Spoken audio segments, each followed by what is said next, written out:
Woodstock, Spalding. I try to get this stuff out because I worry I don't get it out. It's not going to get out. It'll go through my mind, never get out. I mean, you're not overhearing this. You need to overhear this. This is bare bones broadcasting. Norman Woodstock, Spalding at Skeleton Nation. Appearing before you, and I wish I wasn't. I should be on the radio and never appear before you. What a sight. Except the only reason I appear like this, so you can understand what you appear like. I want to mock you. I want to appear satiric, and I are. Nothing yet absolute two-legged satiric. That's all I understand is satire, and that's all I are. Understand that. That's for sure. This is the greatest satire act that ever lived. Do you understand me? King of the Jews. You can't get more satire than that. I do. Now then, I'm a product of the United States of America and genetics and creation. Those three. No one speaks for me. None of them. I'm more than that. I'm an intent and on a project. I'm on mission. And I'm on a mission. I'm a point man for a greater army following. Do you understand me? Generosity. I want to remind you something right now. This is the United States of America, North America.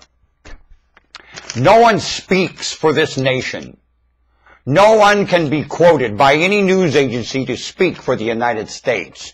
Do you understand me? The government has too many aspects in it. No one speaks for this government. There's too many aspects. You're going to quote them all? That's the only thing you can quote. And even then, there is an aspect for this nation that is not quotable. It's called the citizenship. Now, you use the word people, marsh meeple. It is citizenship, and it's a function of the masses that you claim are so stupid. No, they ain't. No, they're humans, and they got a lot of wit, and they're priceless, and there's nothing stupid about them.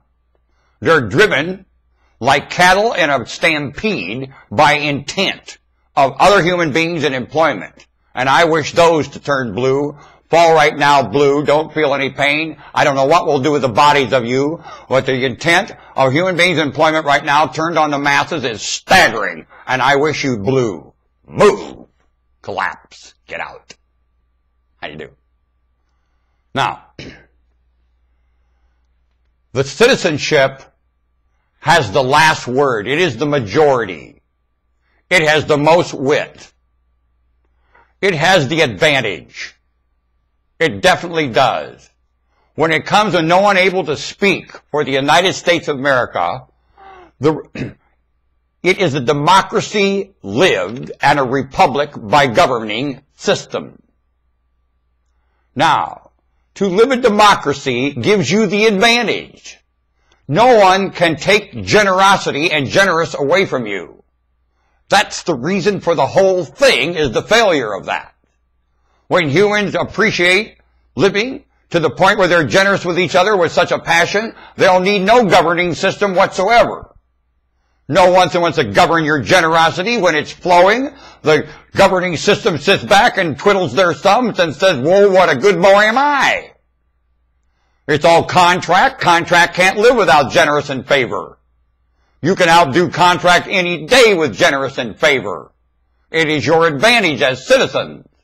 No one can take that away from you and wouldn't outlaw if you wanted them to. Why don't you go to the government system and say, I want you to outlaw generous and favor and honesty with ourselves. Well, they tried that in Babylon with Daniel, and it didn't work. And Nebuchadnezzar got pretty angry with them for trying it. Want to bet? Yep. And you know what? There were some other wits among humans than the jailer, the angel that Daniel out of jail. The one that shut the mouth of the lion was a human, two-legged, wonderful, witted human being, and a whole cartel of them. One of that. The same ones that did not let Jesus get crucified. I can aware you of that one also. Watch how humans take up for each other, win, lose, or draw. And some you will never get. And they'll sell you a story like Mr. Wilson and Josie Wales every time. That's why I don't think Bill Clinton ever had any mistakes going on in any Oval Office or in that White House. It's a story to sell people who would bite on it and throw him out because he wanted out of there. What a bet. And he played your charade. He didn't charade you. You charade yourself. And Bill Clinton played it. Smart Bill Clinton. He ain't in the White House. And look what happened to poor George Bush. The kicking his ass you gave him, you citizen failure. Along with everyone else. Face him at the... Look, would you like to face the eyes facing George Bush at the State of the Union? Huh? Man, look at those eyes. State of the Union facing Mr. Bush. Yow! That's enough to terrorize you. No wonder you wink. Grinning down a bear. A vicious, no account, slimy, dishonest with themselves bear. Worse than any predator. Slimier than the devil. Wanna bet? Yea, George Bush said anything that loves the truth. Now there's a satire act if I ever saw it. No one speaks for this nation. Anybody speaks for it, it's the citizens and the way they live their lives every day and how generous they live it. That speaks for the United States of America. Do you understand me? Demand it. Live it. Said Jim Duncan on his way out of Largo. No other way, is there? Is there any choice here as a mammal? Living with this planet, you got choices? Ha! You are under absolute extortion and threat from Mom Nature, and you shall do it. Want to bet? It requires honesty and generosity, or you suffocate. Want to bet? Teach it. Have a confession. Keep it alive. Maintain the scuttlebutt. You're priceless.